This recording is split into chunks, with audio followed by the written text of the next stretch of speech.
उसी ने इंसान को ठीकरे की तरह खनखनाती मिट्टी से बनाया और जिन्नात को आग के शोले से पैदा किया, तो तुम अपने परवरदिगार की कौन कौन सी नेमत को झुटलाओगे?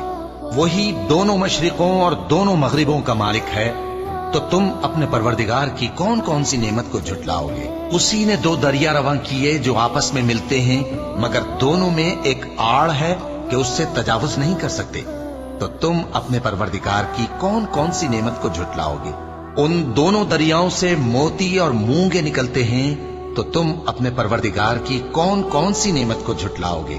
और जहाज भी उसी के हैं जो समंदर में पहाड़ों की तरह ऊंचे खड़े होते हैं, तो तुम अपने परवरदिगार की कौन कौन सी नेमत को झुटलाओगे? जो मखलूक जमीन पर है सबको फना होना है, और तुम्हारे परवरदिगार ही की जात जो साहिब जलाल करम है बाकी रहेगी, तो तुम अपने परवरदिगार की कौन कौन सी नेमत को झुटलाओगे?